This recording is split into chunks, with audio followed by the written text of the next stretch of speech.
Greeting kings, queens, if you're listening, princes, princesses. Thank you for tuning in to Kingship Podcast, weekly podcast. I am your host, Jean Verdu. Let me give you a brief description of the structure of this podcast. So once a week, I will come to you. We will discuss things, kingly characters, characters that men ought to exhibit, ought to display, ought to live by in order to be better, more productive, more trusting men for our society today. As we know it, so many things are going wrong with society today because men, or I should say guys, do not know how to be men. Boys don't know how to grow up to be men. They don't have many examples. They don't have many leaders in that area. And so this is what kingship is about kingly characters that men ought to display, live by, exhibit, and so on, to become better men. Okay? In the trailer of the podcast Kingship, I described what a king is. Now, the structure is this. Every week, as I come to you, I will obviously greet you, right? And after I greet you, I will do what I call honor kings, right? I will honor two kings. I will mention their names, and I will mention a couple of things that they've done, and then I will move on into the actual podcast. For this week, our first week, I want to mention two kings. The first one is Elijah McCoy, right? Elijah McCoy was a Canadian-born inventor, engineer as well, of African-American descent. He was the one who, in case, I don't know if some of you should know about McCoy already, but before his patent, before his invention in 1872, steam engines or trains, you would have to stop the train, stop the engine to lubricate the engine, right? But McCoy, he invented an automatic lubricating device to where you don't need to stop the engine for it to be lubricated. As the engine is running, the lubrication happens. That is powerful for any of us engineers out there or anybody who understands machinery. Super powerful. So we honor Elijah McCoy today. The second king we'll honor, and for this week, this month really, we'll do quite a few inventors because I love the fascinating mind of an engineer or inventor or an artist or anything like that. The second king we'll honor today is Otis Boykin. Otis Boykin is an African-American inventor, engineer. He among the many things he has done, the electrical resistor, right, that we use in computing, missile guidance, and pacemakers, especially pacemakers. Otis Boykin is the guy that we ought to thank. Anybody who has a family member, or if you yourself are using the pacemaker, you should thank God for Otis Boykin. We honor you, kings. May you rest in peace. And so today's first episode, we want to talk about the 5 character that a king should display. Now, let me say this.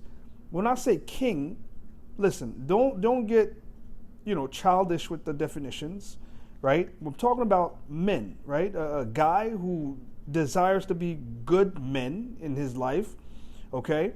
And so every man is a king in his own house, in his own castle. You understand?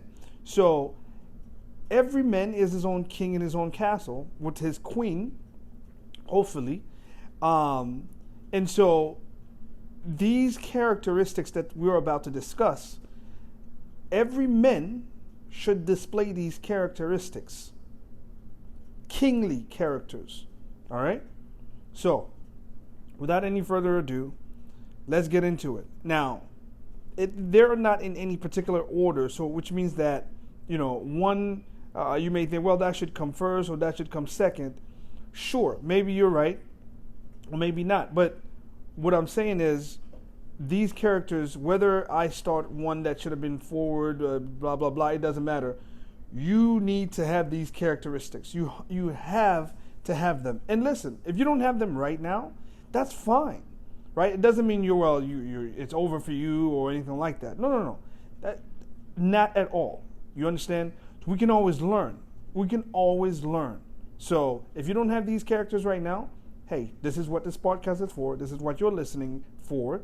This is why you are letting your son listen to this, your girlfriend, your spouse, or whatever, right? So this is what Kingship Podcast is all about, to show you the things that you ought to display, right? The characters that you ought to display. All right, so let's get into it.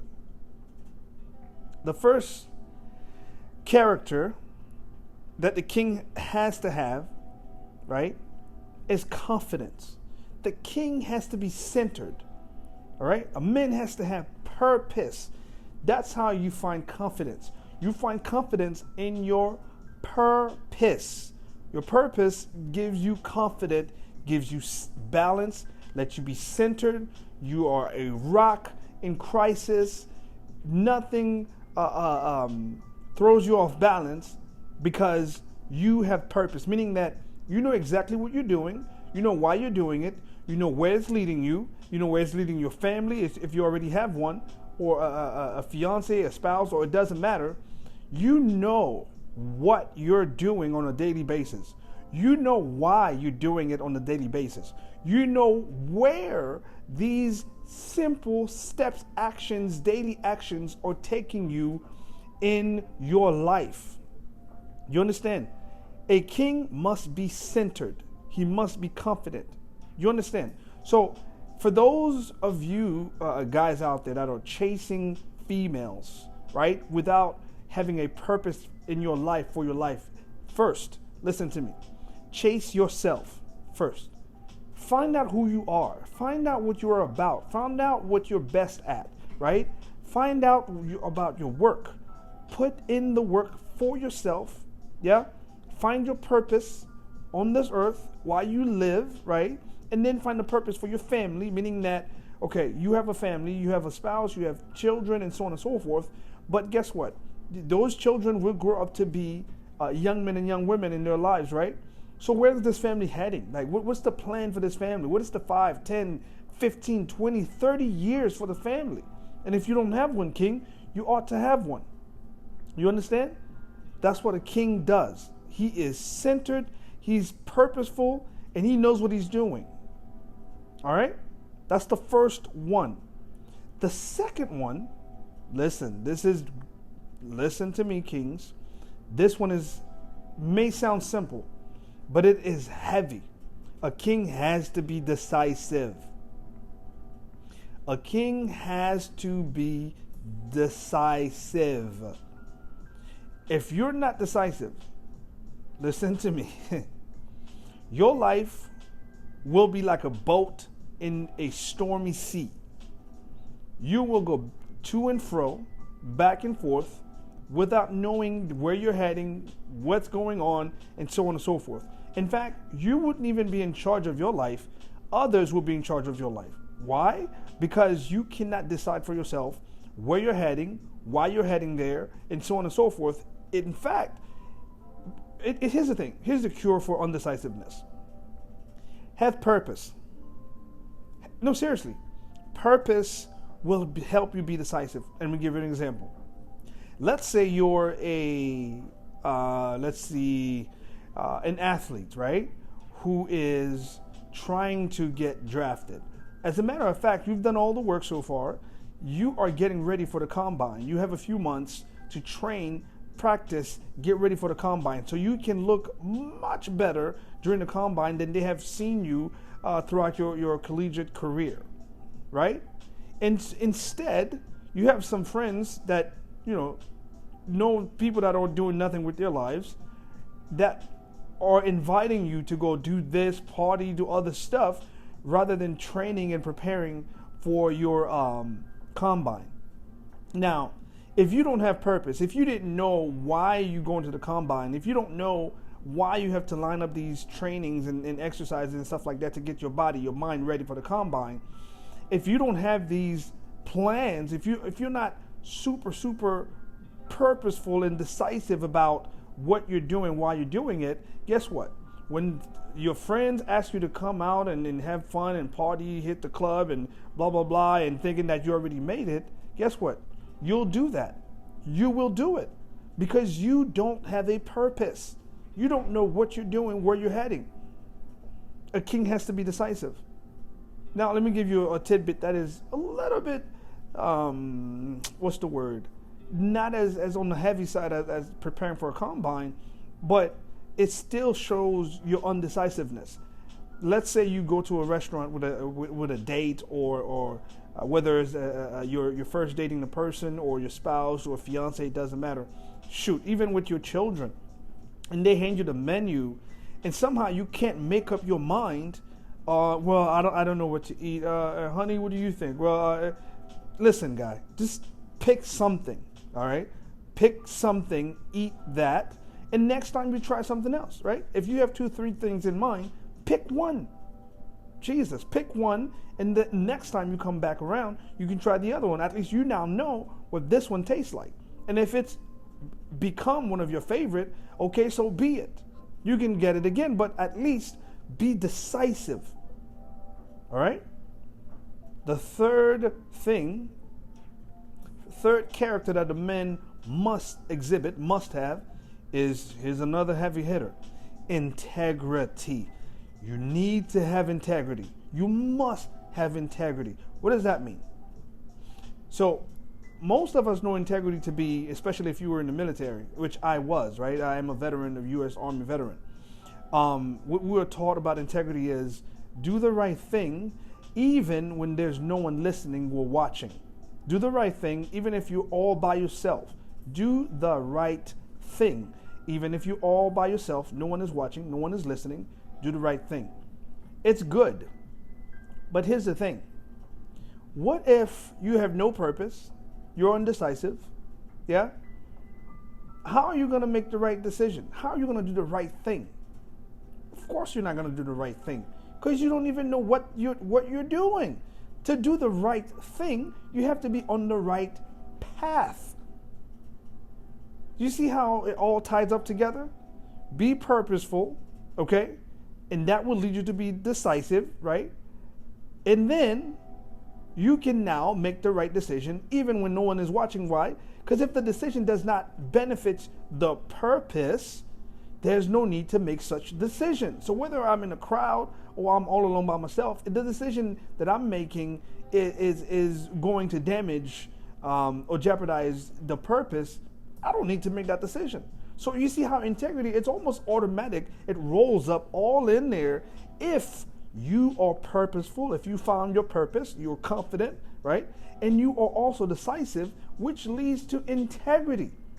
Okay, if I know who I am, who I want to become later on, I won't cheat anybody. I won't do anything crazy or stupid. Why? Because I know I will not jeopardize my future for a quick turnaround today, now. So integrity, it's a byproduct of purposefulness. You understand? And here's the fourth. A man or a king is a protector. He's a protector. Protector of his family, protector of his community, protector of himself. You didn't know that. A protector of himself. He protects himself against wrong auditory things. He protects himself against wrong visual things. He protects himself against wrong relationships. He protects himself against all wrongdoing. And I don't mean illegal things. That's not what I'm talking about when I say wrongdoings. I'm talking about things that leads nowhere. You know, Dr. Miles Monroe, one of my favorite speakers and pastors, he usually says, you ever notice that people who aren't going anywhere always want you to go with them? People that aren't doing anything always want you to do it with them? You ever notice that? Well, that's the thing. You protect others. Yes, yay, good for you. That's awesome. You protect your family. That's great. You should. It's your family. It's your responsibility. You protect your community. Well, you are part of the community. You might as well do something that produces, that gives some sort of account for the community. That's great. But you also have to protect yourself. It's more important. Listen, some people may tell you, that sounds selfish. No, it's not selfish. It's not selfish at all. Not at all. Guess what? You have to protect yourself. Because if you don't protect yourself, you know what happens? Well, you now begin to project wrong things onto the community, onto your family. Why? Because the things that you didn't protect yourself from, as far as what you're listening to, what you're watching, who you hang around, begin to influence you to now your character are now tainted. You're beginning to display things that people, just like you've heard people say, right? You've changed. I don't know who you are anymore. Well, because you got influenced by the wrong things and the wrong people, and now you're displaying the wrong character, the wrong personality. You understand? So a king must not only protect his family, his community, but he must protect himself. All right, here's the last one. Leave the last for best, right? For last. Leave the best for last, excuse me. Leave the best for last. He must provide.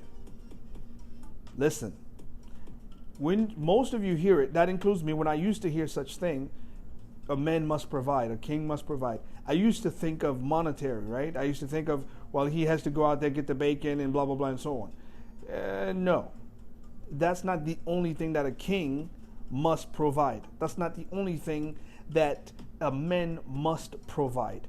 He has to provide a safe space. He has to provide peaceful minds for his children, for his spouse. Stop driving people crazy. All right? Relax, man. Focus on your purpose. Get things done. Stop being a burden unto people.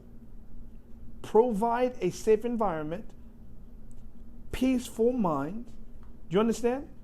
These are the things that a man must provide. Not just monetary gains, not just monetary things. Give the woman some money to go grocery shopping and blah, blah, blah. That's not all you should provide, man. You should provide promotion for your children. Now, you should promote your children. You should provide such a relationship with your kids that they are able to tell you anything, right? That's one of the things that I love about the relationship I have with my kids, with my son, Yaden, who is 9 years old. Watch out, NFL. This kid is going to be a problem. He's a quarterback, by the way. And then my daughter, who is a superstar in soccer. These children, yes, they may be young. Yaden is 9 and Julia is 7. But the relationship that we've established, as it will continue to be, to grow, is honesty, right?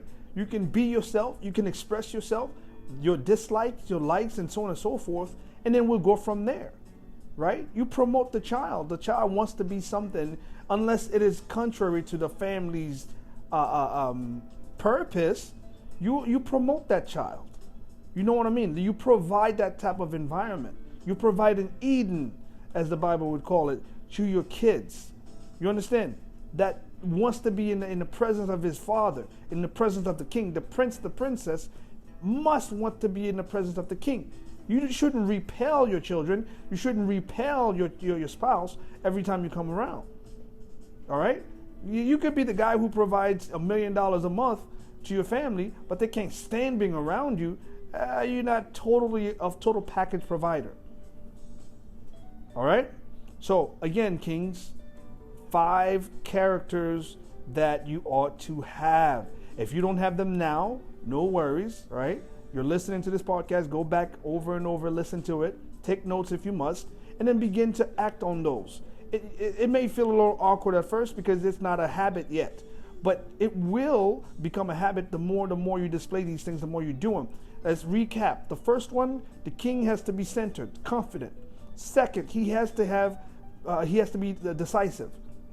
The third, integrity, right? No one is watching, no one is listening. What are you doing with your time, with yourself, right? The fourth, He has to be a protector of his realm. The fifth, he must provide not just monetary, but peaceful mind and order and justice into his house, into his community, and unto himself. Thank you, fellas. Thank you, kings, queens, if you're listening, prince and princesses, if you're listening, for listening to me, to this podcast, Kingship. I really, really, absolutely appreciate it. We'll come back next week with three lands that a king, a man must own. 3 lands, LANDS, land that a man must own. Again, Kingship, you're listening to this podcast. Thank you all so very much for listening.